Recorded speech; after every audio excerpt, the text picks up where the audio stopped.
So, at the end of the day, I think Rap Devil was still a better song than Kill Shot. I don't think it, but I also want to say this too. I think it's impossible to really end someone's career off rap anymore because social media keeps people alive.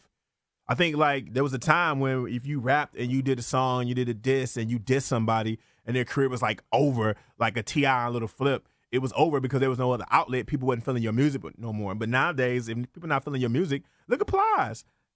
Plies has made a career off IG. He's been like out there.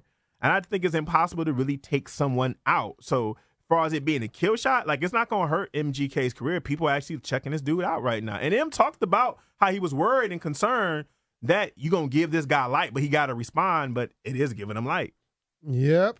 And it's not a kill shot because he ain't killing him. He ain't killing him. He dropped the EP. It's actually a birth shot. Yeah, it's a birth shot. You actually jerked off and gave him life. It's a sperm shot. He's your son. Yeah. He's your son. You just birthed him. Pretty much. Oh, man. Well, so what else is going on, man? What's up with sports? Well, we got sports, and Nike stock is at an all-time high ever since, they brought on Colin Kaepernick for the 30th anniversary of the Just Do It campaign, and all the, what is it, left, or would it be right? I don't know. What you mean? The Trump supporters, is that? They're right. Right. Okay, all the right-wing Trump supporters said they were boycotting Nike, and they doing this big campaign to boycott Nike. Well, Nike stock went up, and it's at an all-time high, so keep doing what you're doing. How much is it worth now? Over $6 billion. Okay. Just $6 billion.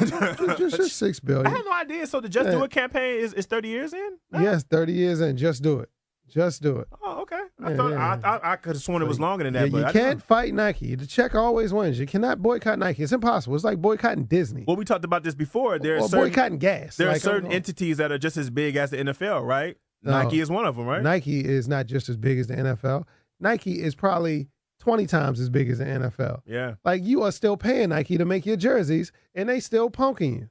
Yeah. On top of that, they running Colin Kaepernick ads during Thursday Night Football in a primetime, nationally televised game, and there's nothing you can do about it. It's like a bigger bully comes in and just and they make it play not only on ABC, but on NFL Network. Yeah, that's true. Nothing you can do about it. Yeah. Nothing you can do about it. That's why I feel good about watching football, because the bully has been bullied by a bigger bully. Do you think there's any truth that Colin Kaepernick, it's been rumored that there's 2 teams that are looking at him right now? Oh, yeah, they're going to be looking real soon. You think so? Because Nike ain't going to give up until they do. This is Nike. So you think Nike is actually helping him actually get back into actually playing? Yes, Nike is forcing the NFL to put him on the field, or we will disintegrate you. And how you think that disintegration going to take place? Just by running these ads? You think they got more ads in the chamber? You think it's just a taste? You think Nike just really just pimp smack the NFL real quick, but they're going to come back with a 9-minute million? Yeah. Yeah. I mean, because look, like I said this before, I saw this to somebody else. I'll say 70% of the athletes in the NFL are signed to Nike. Nike could come out with a Kaepernick cleat. Even if the NFL tried to fine everybody, Nike would just pay the fine. All right. So what if the NFL made all of their athletes that are signed to Nike wear a cleat with Kaepernick's name and face on it?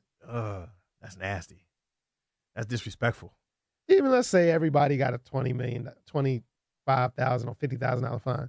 Nike pays them $100,000 just to wear it anyway. Well, I mean, that's the thing that makes football a little bit different than basketball, is because in football you need the stars to be the ones to make the point. Where in basketball, everybody make their money, the players have more power. Where in football, if you don't have the actual stars to actually step up, if you don't have the quarterbacks, the people that make the big time contracts, especially in football, because a lot of these guys are making more money off endorsements than they're making on their salary. Absolutely. So these guys are more loyal to Nike than they are to the team and the NFL brand. Because well, don't get me wrong, if Nike told one of these athletes they can kick you out of the league, I got you for the next 30 years. Retirement speech is ready. Retirement speech is ready. So what's the team that you think will be looking for him? I mean he's literally every team allegedly has passed up on him. It's a lot of teams that could use him. I heard the Raiders. Yeah, the Raiders, you can use him as a backup. He's not going to be a starter. Side note, though, did you catch your man Gruden say that finding a pass rusher is actually difficult? And I'm like, did you just have one? You just ship one out the door. You ain't want to pay him. Like, did you just have one? Yeah, you ain't want to pay him. But anyway, Kaepernick, it's a lot of teams that he could be on there. He could be on the roster right now and help as a valid backup. But nobody wants to be on the wrong side of history. My quarterback's coming back, Carson Wentz. Yeah. He's back this week. How you feel about that? I feel real great about it. I feel good. We brought him along real slow, but Nick Foles came out the gate kind of low. I didn't realize. shaky. I didn't realize it's been 9 months. Yeah. So I don't think Nick Foles came out shaky. I think he came out being Nick Foles. Yeah, he came out being Nick Foles, but we happy for the ring. But yeah, it's time. It's time. We ain't want too many L's to come past. We could have got another win this week. We could have set him this week. We could have won. We'd have won last week. We'd have set him this week. But yeah, we need that firepower back, and we need Alshon Jeffries back. So we did pick up Jordan Matthews, the old receiver from the Chip Kelly era that got put out in the Chip Kelly era when he was cutting everybody. So he's back. That's Jerry Rice's nephew, by the way. So it's in his bloodline. Really? Yeah, that's Jerry Rice's nephew. Chip Kelly 0-3 right now. So yeah, Chip Kelly's over for life. So he's over for life. He's about to be back at Johns Hopkins coaching. So what? Yeah, he was a coach of Johns Hopkins before he got to Oregon. I didn't know that. People didn't know that. Yeah, he was in Baltimore. But okay. Yeah, I thought you were just joking. I didn't know Johns Hopkins had a football team. No, I was dead serious. I was dead serious. Football team. But yeah, you go to community college and just yeah. But what I was very mad about, Patriots. They got Josh Gordon. Yeah. They got Josh Gordon. Josh Gordon. And by the time you hit it, there's a chance that he might suit up because don't they play Cleveland this year? I mean, this week? I don't know. I'm not sure. But yeah, and that also, Des Bryant is still out there. So, hey, Alshon Jeffrey still got that torn rotator cuff. I mean, how was Josh Gordon signed within 4 days, but your man Des Bryant hasn't been signed? Which I'm not a Des Bryant fan, but shouldn't he be signed? Well, Stephen A. had a good point. It said when you're troubled, it's easy to control you because you can't put your hand up and raise your hand and say nothing and speak back. No, Josh Gordon ain't taking no knee. When you have when you have a troubled past, because it's easy to control him. Yeah, Josh Gordon not gonna take no knee. Yeah, you can't control Des Bryant. You can control Josh Gordon right now. He had a lot of stuff going on, all the suspensions, all this, that, and the third. He can't afford to be trying to open up. He's always going to be in a position where he isn't going to be in need because of his troubled life. Yeah, correct. No, that makes sense. That makes sense. And that's it. And that's the reason Colin Kaepernick, because Colin Kaepernick's never done nothing wrong besides take a knee. No, not at all. So he's going to open his mouth. There's nothing you can say to him. Nothing. There's no cards you can pull on Colin Kaepernick besides taking a knee. And he's already said that he's not going to take a knee again because he feel like he made his point. So that's the part I never understood. Well, no, he never said he wasn't, but he never said he was either. And that was the problem with the Seahawks because they were going to bring him in for an interview and they asked him about it. And he told them that I'm not saying I'm not, but I'm not saying I will either. I'm not sure.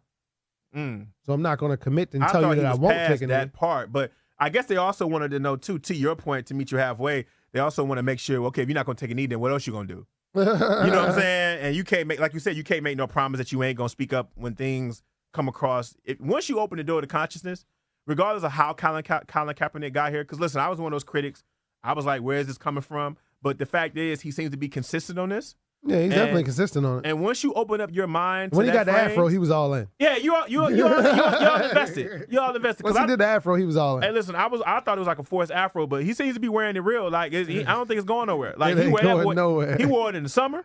You know what I mean? It was like 90 degrees, and he wore it. So, listen, Colin is who he is. So, you have to take that man.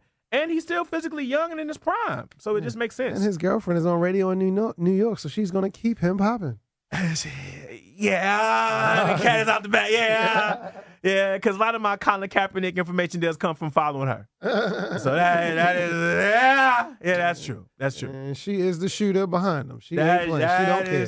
So she shot at the Ravens. Yeah, she shot at the Ravens. She shot at the Ravens. So, yeah, that's what it is, man.